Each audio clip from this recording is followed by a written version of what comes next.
Hi, friends. This is Wendy Harrop, and welcome to the Say Yes to Yourself podcast. On the Say Yes to Yourself podcast, you'll hear stories from women just like us who are adding the practice of saying yes in their daily lives in big and small ways, and as a result, are experiencing the truth that everybody wins when you say yes to yourself. Saying yes to yourself is a graceful unfolding, an intentional becoming of the very best version of you.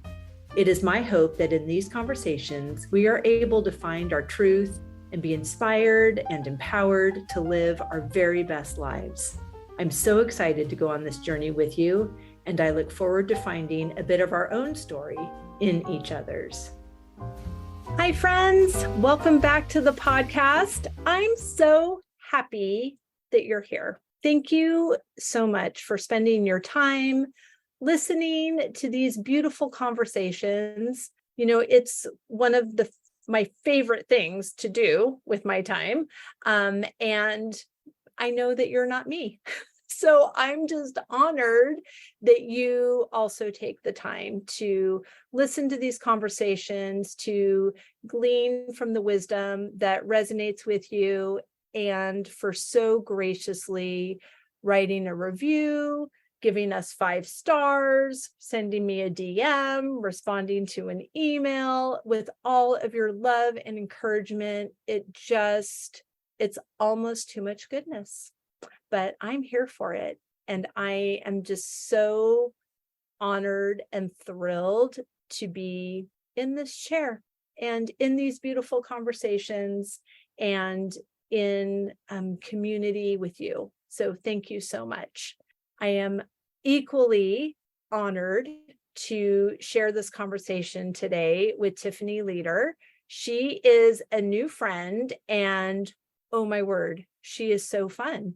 And she has a lot to share, a lot for us to learn from her experience with burnout. And then she just drops this surprise, fabulous love bomb at the end of our conversation. So please stay tuned for that and to hear what wonderful, exciting things she's up to. It really just took me by surprise, and I couldn't believe that wasn't our lead off. So a little bit about Tiffany. Tiffany Leader is an LCSW. She is the CEO of See the Wonder, an international living coaching company that was birthed from a place of burnout and compassion for other women that have experienced the same. Utilizing personal experience and her background in clinical social work, Tiffany weaves in concepts of brain health and psychology into her coaching. Tiffany is passionate to help other high-achieving women to eliminate burnout for good. She enjoys speaking on stages, she shares on social media, and she connects one-to-one to encourage them that there is a way out of burnout to live the life they truly desire with confidence. And a fun fact, if I would have told you this, I'm not going to tell you her fun fact. See, I was reading her bio and I almost gave away the fun fact that I was excited to learn. I want you to hold on till the end as well. But she does want you to know that she is working with ambitious go-getter women to eliminate burnout one moment at a time. She currently has 3 different offers that she's working on. She works with clients in a 1-hour breakthrough burnout. She has a 3-month unlimited Voxer coaching, and she has a 6-month one-on-one coaching program available. So as you listen to this conversation, if you are just loving everything that she's saying and you want to work with Tiffany, all of her information is in the show notes, and I'm just thrilled. I know that this will be in service to you. I loved this conversation.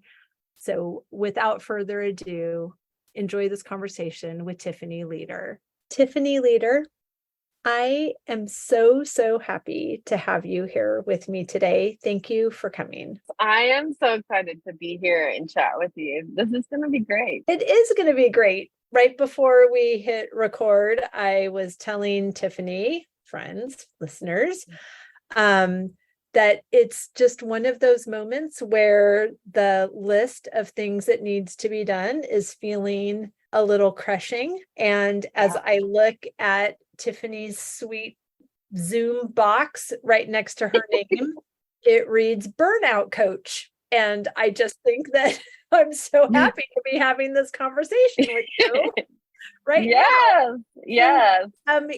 Let's dive right in. And can you tell us a little bit of why you would call yourself a burnout coach? Yeah. So it's based off of my own story.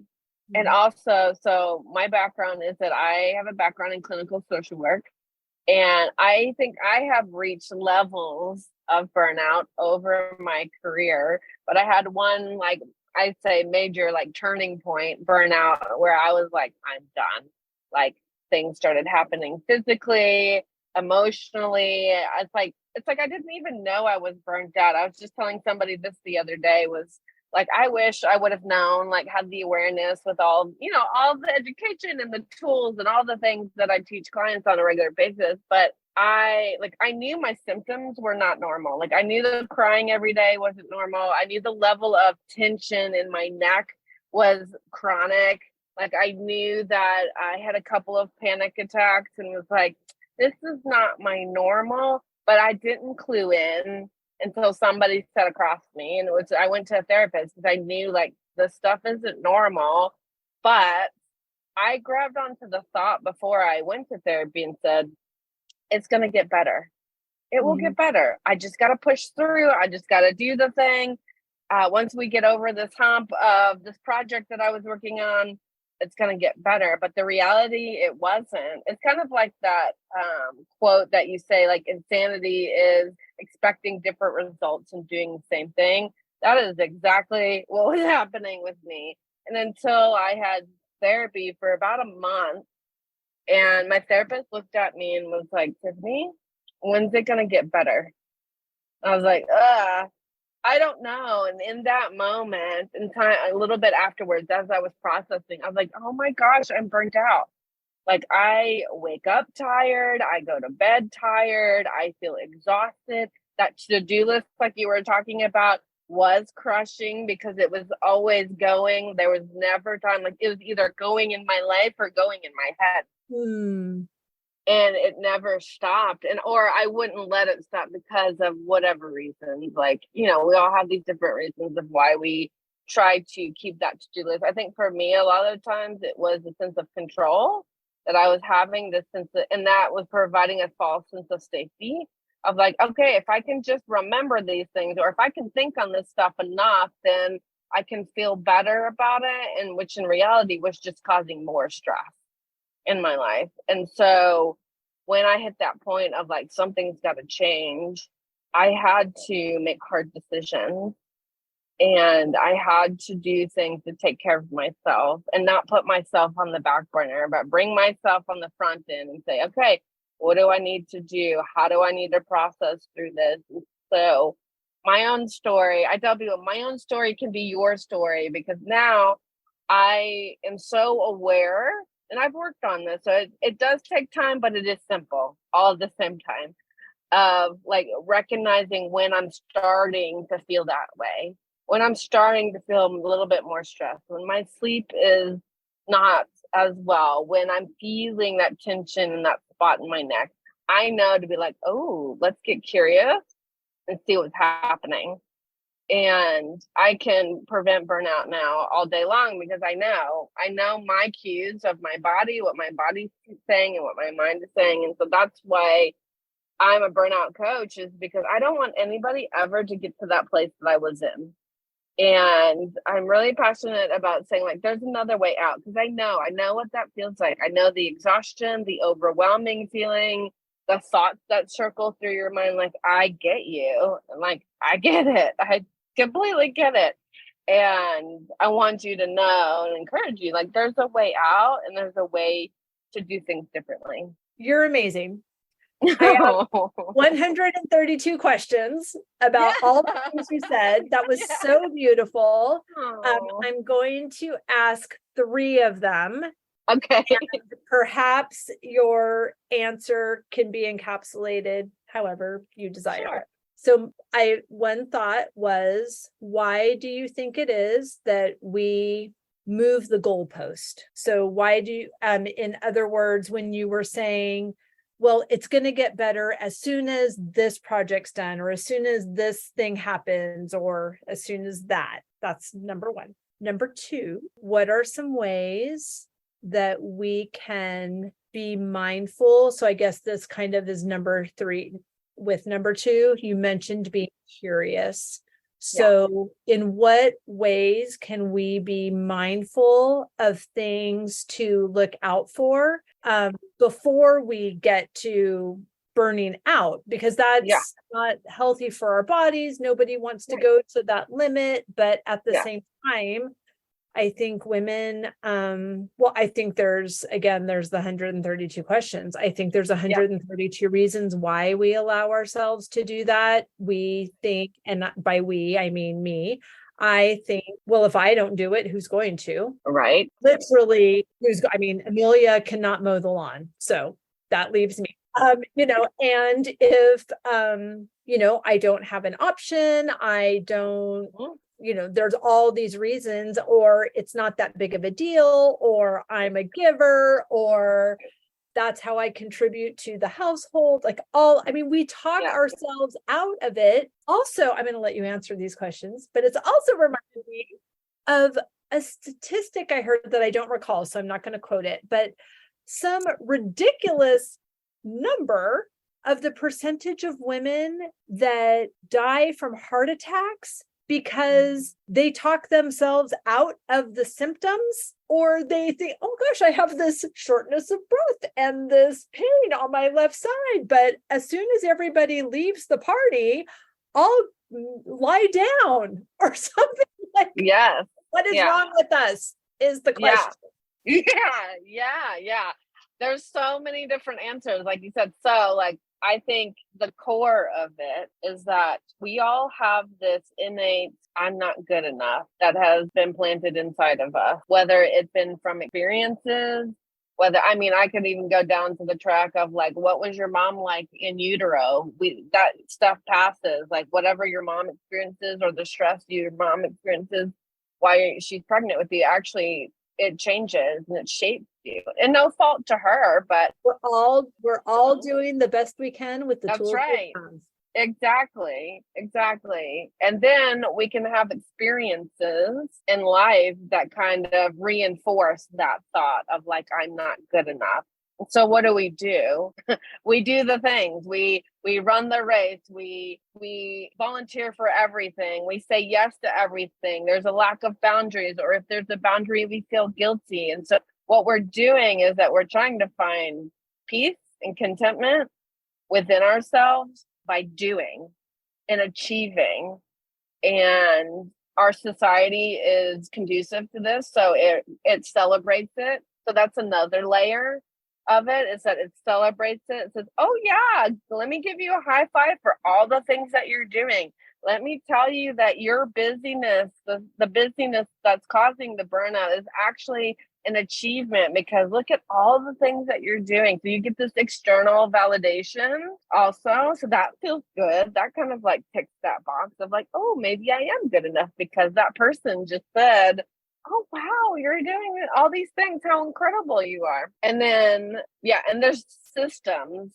I was talking to somebody recently who also has a background in social work, and we were talking about just this system that we can operate in as social workers or helping professions, which also kind of translates, I think, to women in general, because we are all nurturers and helpers. There are norms that are common to continue the rat race. There are things that are said, with my story, it was never said to me that I had to run at the pace that I was running right before I started having all these physical symptoms, but it was observed. I saw over my career, my boss or my boss's boss that were women, they were not taking their lunch breaks. They were running around frazzled. They were taking their work home. They were talking about how their phone always went off. So I just expected this new level of responsibility when I got up to another level. was like, oh, this is just what I'm supposed to do. And we all accept it as normal. But what the problem is that we are killing ourselves essentially in the process. We are harming our brains and our bodies in the process. So I was like, does that answer your first question? Yeah, that is bad news. It is bad news. It is bad news. And that's where like and that's where I teach other people is that there's a way out. Like we can have our businesses and do life without that. And like, yes, it starts individually, but I think it's also a bigger picture of like advocating that for other women, changing the conversations that we're having, not normalizing busyness or normalizing that we have to be everything to everybody. Right. Yeah. So thank you for that. My question is, and now I'm, of course I'm internalizing this as well. And I find that I say a lot to people, oh my gosh, you're amazing. Look at all of these things you're doing. And I might not even mean the quantity. I just mean like, hey, you're showing up. And I know as an entrepreneur, this isn't easy. And I acknowledge that you have a reel every day. How do we do that? And so how do we internalize the encouragement without actualizing the parts that are not healthy? Yeah, I think too, also another part of this conversation is that every woman has a level of capacity that she can handle. So the woman that does a reel every day, it may be perfect for her. Right. However, for probably like me, that doesn't make sense for me and what I do. And so I think we can encourage, so with that in our minds, we can encourage more specifically, like when you were talking, I was like, oh, like maybe encouraging her, like, oh my gosh, those reels are like awesome. So not that like, oh, it's everyday type thing, but saying like, I really love the quality of work that you're putting out there. So being more specific in your compliments. And then when you receive it, it's about being aware of like how you're taking that in. Because I can remember so many times of like, oh yeah, like that feels good to receive that. And I'm like, yeah, I'm killing it. So I want to do more of it. And now I'm like, oh yeah, I'm killing it. But am I killing myself? You know what I mean? I'm so aware of the thoughts that are going through my mind these days. It's like, does this align with like the way I want to live my life? And so if it does, I'm like, awesome, I'm going to hold on to that. If not, I'm going to toss it away and remember why I have the boundaries that I have and why I do the things that I do. Yeah, I think that's the key is that you said awareness. And when we are just barreling through and trying to do the best we can and get through the list and do all the things, like that's a different energy. Yeah. And that even though it's full of items, there's a lot of lack in the mindset of trying to achieve that. And when you have awareness, when you have alignment, when you have boundaries, which only comes from taking a minute or a lot of them, and me, that's come through a spiritual practice of my morning routine and really just pouring into myself so that I start to become familiar with what alignment actually feels like.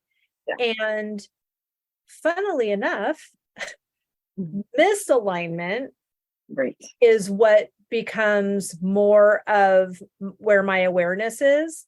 Right. I developed a practice, a mantra, if you will, a couple of years ago that I am only available for what delights me. And when I first said that, because I was listening to a podcast and the woman said something similar, and she encouraged all the listeners to come up with a mantra of what you're available for. And I was shoveling snow while I was listening to the podcast, and I was actually filled with delight because the snow is pretty and it was light snow. So it was easy to move and I had the proper tools and I was at an appropriate temperature, and I was looking at glorious things, and I was listening to a podcast, and I legitimately felt delight in that moment. And so I said, I am only available for what delights me. Yes, I love that. I did. Like, I laughed out loud at myself. I was like, well, isn't that lucky you, only available for what delights you? And then I shared that story. It's like, oh my gosh, I was listening to this podcast, and now I'm only available for what delights me. As a result of that mantra, many things in my day-to-day have changed, including now a single mother, because of really just the hard line that I needed to hold. That, I mean, this wasn't delighting him either, but there's courage that comes with that, all to say.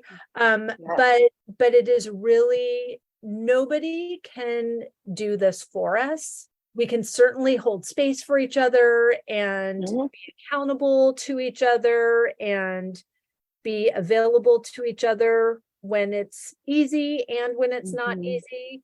But it's a decision. Yeah, I think so. And I think, like, giving yourself permission. So for those who are listening, like Wendy and I, give you permission to find delight and find joy in your life.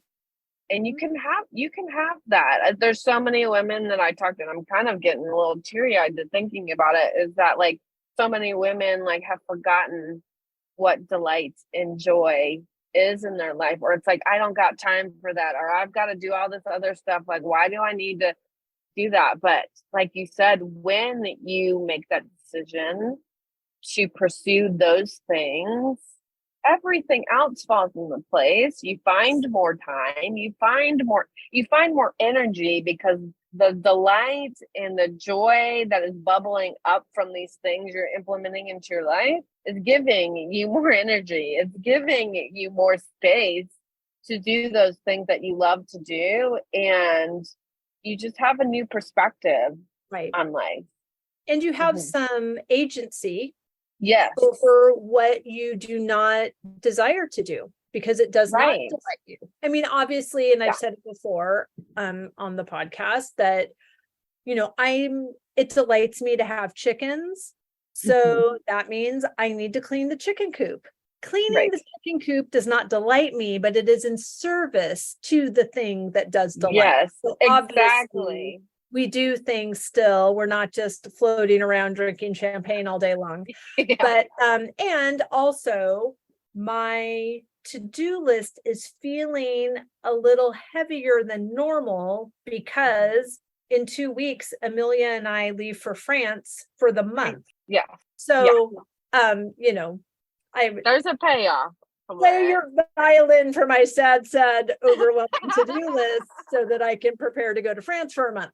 So it is not, I haven't lost my edge, but I think it's really important that you're allowed to only be available for what delights you, and acknowledge when you're feeling overwhelmed, you're feeling like, oh, this doesn't feel good in my body. I don't like this feeling. I'm going to take a minute. Sometimes it requires stepping away and meditating. Sometimes it requires stepping away and journaling. For me personally, it just depends. I have a mentor that said, if you're in your head about something, you need to journal, because journal is heart space. And if you feel like you have so many feelings, but you don't know what to do, then you should meditate, because that gets you into your head. So if you're too much in your head, don't spend more time there in meditation. But, exactly. Journal it out and get it out of your body that way. Yeah. And I love to tell people too, if those two things, journaling and meditation, feel overwhelming to you, try art. Any form, like coloring, painting, like any form of art, because what emotions are essentially, and what our thoughts kind of produce, but what our emotions are essentially it's an energy. It produces energy inside of your body, and we want to move those out. And so whether you are painting, whether you are journaling, whether you are, I always think of kickboxing because I have some clients that are like, I just need a good, like, let me punch something or kick something to get it out. And so like exploring different ways to release that energy of those emotions so that you can become aware of like what is going on, and knowing that we need to release that. Like we have an emotional box inside of us, and it has a lid, and when we don't filter it out, it will filter out either outwards on other people or other things, or it will filter out inward. It'll explode inward. And so we have to be mindful, like you said, of like, what am I feeling? Like that, getting that curiosity starts that mindfulness of like, why am I feeling this way? Like what happened to why I'm feeling so overwhelmed? What is going on? So when we get curious and take that real self-compassion view of ourselves, then we can also give ourselves permission to explore. I think so often like we feel hard on ourselves because it's like, oh my gosh, I should handle this. I need to do this. Why can't I handle this? Like people are telling me all this stuff. Like I should be doing these things, but the reality is like, you're okay. Like you're still a good person. Like there's nothing wrong with you. It's that you just made choices that have made you overwhelmed. And we have to figure out what that looks like and what that is for you. Oh, that's such great advice. Thank you. Yeah. What have you found in your work with different clients and in your personal experience were some signs that you ignored that maybe didn't make the initial list of what physical things you were feeling, but in retrospect were because of overwhelm? Yeah. So I like to call those singes. So we're not a complete flame of burning out, but they're just little singes that kind of burn you. They don't put you down, but they're there, and we have to recognize them. Yes, exactly. Yeah. So I think for me, it was, gosh, there were so many. Now, when I think about it, there were so many that I was just like, it's fine. Headaches is one of the big things for me, having headaches, sleeping. I started not sleeping very well or sleeping very little. I have a question about the headache. Yeah. Really quickly. Do you think that it was also linked to dehydration because you weren't even caring for yourself to drink enough water? Oh yeah. I think it was that and tension because I was fueling myself with coffee to get through, which is again, another acceptable cultural norm. I love coffee, but coffee just does not serve my body well. I know this. More like so than methamphetamines. Right. Exactly. And so I think it was a combination of like, I wasn't, like you said, I wasn't taking care of myself. And so I was having the headaches. I was not sleeping well. The thoughts were racing more with that to-do list. Because I feel like I was pretty good at doing self-care, but in that moment where it was getting worse, it was like all that was on the back burner. It's like almost I forgot. It's like sometimes when we get in those states of stress, we have amnesia of how to take care of ourselves. We just look at what's right in front of us. And we're like, I got to get whatever it is right in front of us done. Then I can take care of myself. Right. But the reality is like, no, I can do both. I can take care of myself and do the thing at the same time.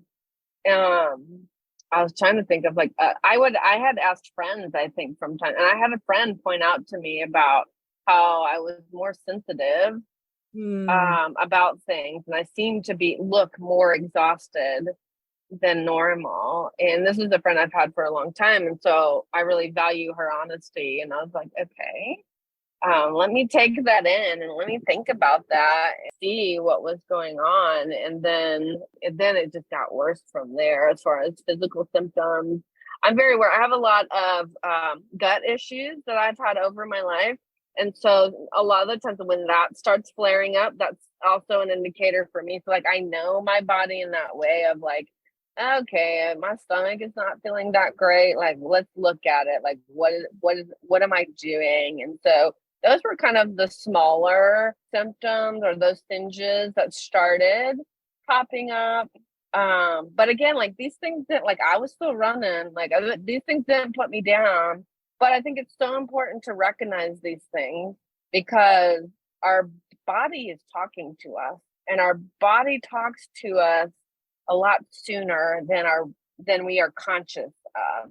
It's giving us signals. And so even just thinking about, well, I have more tension in my neck and I'm having these headaches and my stomach is hurting, like, okay, I just didn't clue in. I was so focused on the thing that was in front of me until I could take a step back and be like, there is something that's going on. There is something that's causing some of this. So I want to acknowledge your friend in this narrative.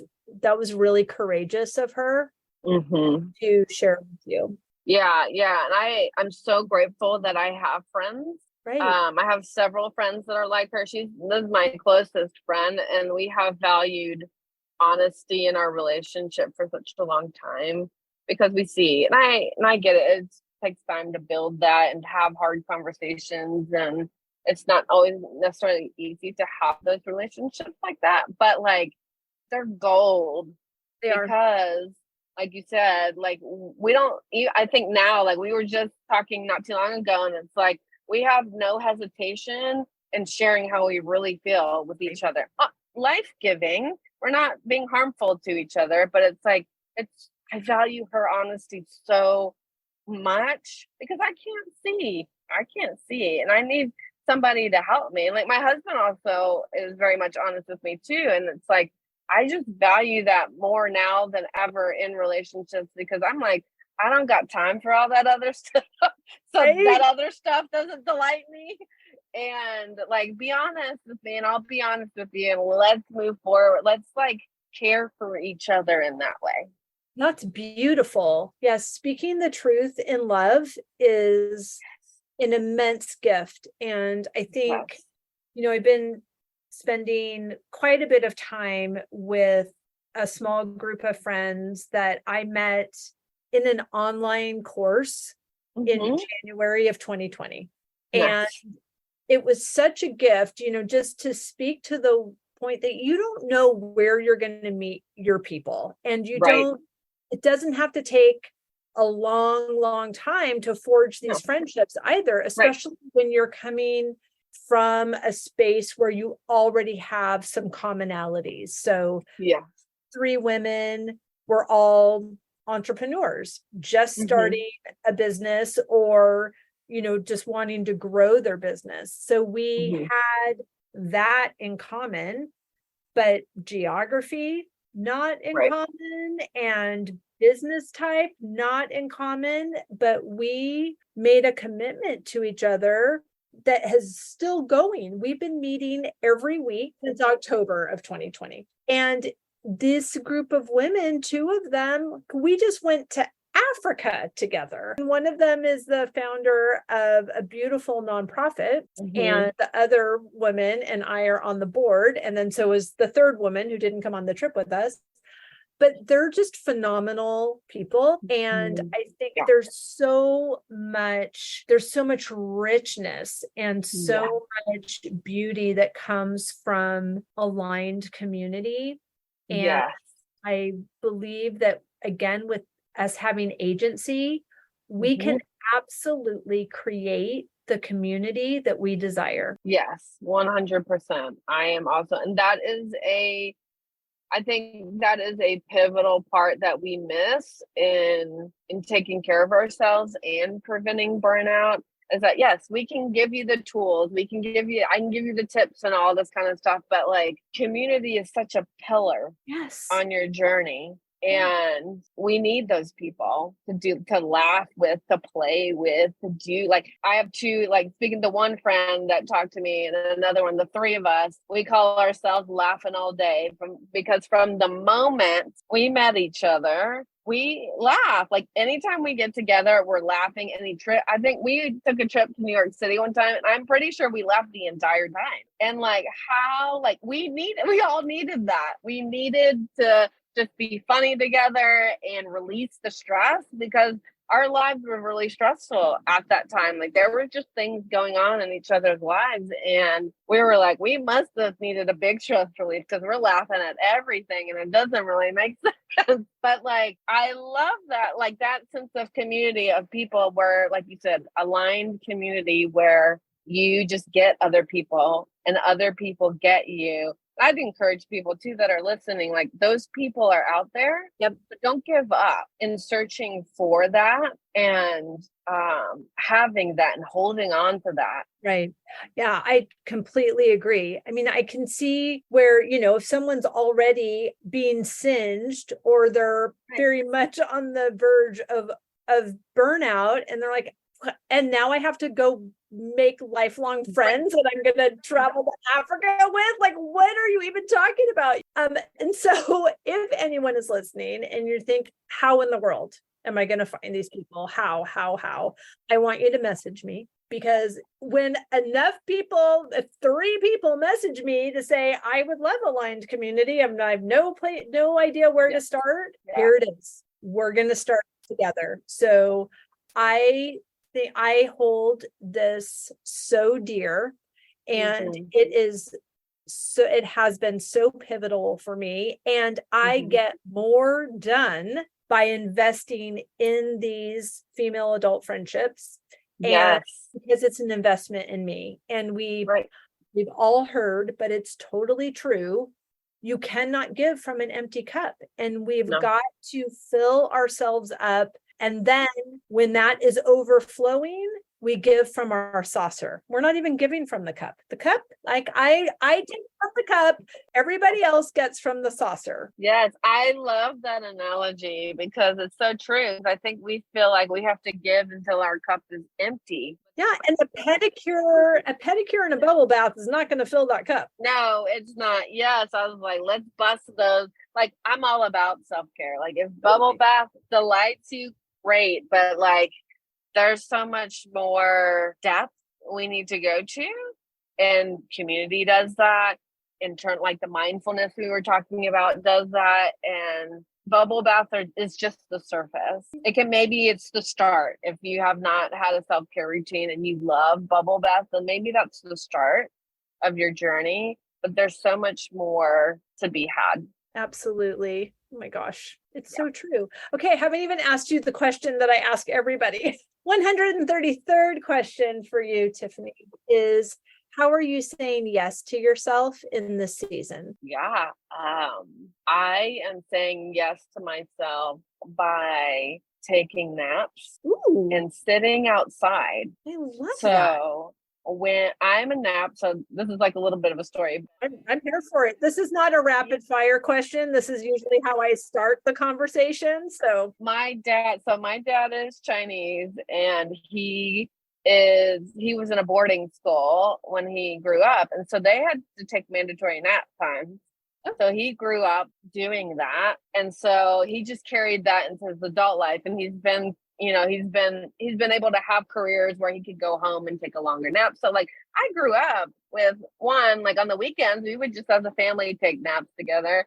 And then my dad would come home from work and he would take a nap, or he would eat lunch, take a nap. So like, I saw that as a regular rhythm in my family. And so that is something I have carried on into my entire life. And I find with having some health issues, with having times where I just don't feel well, or even like with women with our cycles, is when we have lower energy. And so I really have been in tune to that. And if I need to take a nap, I will take a nap. I love that for you. Yeah. Yeah. And I'm so much better. I can get so much more done on the back end. I used to try to convince my bosses when I was working for people, and I'd be like, if you give me an hour for a nap, I will stay an hour later because I feel that much better after I take a nap. And then being outside, it's just like nature is soothing 100%. And right now we have in our little courtyard, we have outside is that we have some swings that we hung from the tree. And so we just sit and swing and listen to the birds and like watch the bunnies hop around. And it is like it's a much needed slowdown to the busyness or to the to-do list, to the full life that we have. And so it's been really great to just sit and just be. And so it's a reminder. So when I look at the swings, it's a reminder of like, ooh, I need to go sit. I love that. Where are you that there are bunnies and birds? We're in the Midwest. So we're in Missouri right now. So something I don't think I shared yet on this podcast is that my husband and I live full time in an RV. And so we travel around.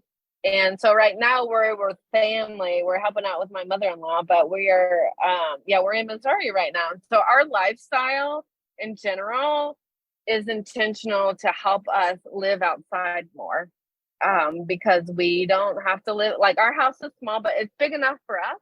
And we love exploring the nature of that's around us. And so like right now, the bunnies and the birds are like the thing. And so we just love being outside. And that's a big intentional lifestyle that we have created that helps us not get to a place of burnout or stress. And it delights us because we get to meet other people. We get to explore. If like when our family was like, hey, can you come up here to Missouri? We're like, of course, we can pack our house in an hour and we'll hit the road. So, oh my word, that is a big, beautiful yes. Oh my gosh. Yes. Okay. Now 132 more questions. When did you start this RV living? Yeah, so this has been our third year. So we started our marriage living in the RV. When we were dating, that was like one of the first questions because I've been researching. I watched all the shows and I was like, you know what? I want to have like environmentally, like I wanted to have a smaller footprint on this earth. I wanted to experience things more in life than just collecting stuff. And so when I met my husband, I was like, okay, let me just like throw this out there. I'm thinking about this whole tiny living thing. And he was like, I'm actually thinking about downsizing too. And I was like, what? Like, I don't even know you yet, but that's a point in your book. You like it, you better put a ring on it. Yeah, I'm so excited for you. Yeah. And so, like it just, our relationship just unfolded and we were like, we really want to do this. Like we really want to start out in an RV and just see where it goes and see what happens. And you can go anywhere. And so like when we first got married, we were both still in jobs where we couldn't move around. And so we stayed stationary, but we traveled because of that, because our living expenses were lower. We traveled. We went to the Grand Canyon for a year anniversary. We went to we love Blue Ridge, Georgia. It's just the small little mountainous towns, and we just love to get away in a cabin. We took many camping trips with friends, and we paid off a ton of debt and put a lot of money in savings because of our living expenses being so low. And so we've just worked our way towards working remotely. And so now we both work remotely. And this year we were traveling more with our house than we have been before. And it's been great. Like we love it. Oh my gosh, this is amazing. Amazing. Yeah. What has been one of your favorite stops in addition to family? Because that's obviously your favorite place to be. Right, of course. What's the second, just in case your mother-in-law listens? Yeah. What's your second most enjoyable spot? There's so many. I'll say, okay. Maybe surprisingly. Yeah. I'll say that the small towns that we have come across, because we're traveling and we're, driving to these different places and bringing our house with us, we have found these little towns that have like unexpected little waterfalls or trails, or like we lived right outside of Huntsville, Alabama for a little while in a little town called Gunnersville. And like I was familiar because I grew up in Huntsville, but then I thought, Gunnersville, what's like there? I don't even know. Well, we found out that there are over like 15 different waterfalls within 40 minutes to an hour. Wow. From where we were at. And so we spent a lot of that time exploring on the weekends of like, let's go to this one, let's go to that one, let's find this one. And so like that was a hidden gem. We just didn't expect that. And it was so fun just to go to the different waterfalls, go to the little towns. I love going to find a little local coffee shop and just kind of getting a feel for the town. So I think those spaces, those unexpected spaces have been the best for us. Like we love the Grand Canyon and like we loved like the bigger trips, but finding those little everyday places have been full of delight and full of joy, because we wouldn't have gone there if we didn't travel there. For sure. I love that. Well, if you're ever heading east, you have to come here. Yes, of course. I'm like, you're on my list. Have you. I don't know what you need, but I have electricity and water, and you can pull in. I will put you on our list and take you up on that. I'm sure you have a list. How many places are on your list? Oh gosh. Like, so right now we're focusing out west because we want to kind of explore the west. So we're going to Colorado at the end of August. Great. And so we're going, we want to go into Utah and kind of up to the Pacific Northwest. And I have some family out in North California, and so we're wanting to see them. So like for this year, we're kind of looking out that way, but also like like I said, we're kind of helping with family right now. So also kind of splitting that obligation with family too, which is great. Like I'm so thankful that we're able to be around family. So. Oh my gosh, that is amazing. Yeah. I'm so excited. Well, I look forward to the day that I look out my window here and you're pulling in the driveway. Yes, I can't wait. It's going to be awesome.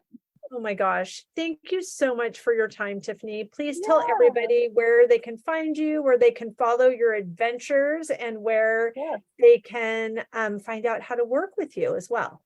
Yeah. So I'm mostly on Instagram. So my handle is tiffany.leader.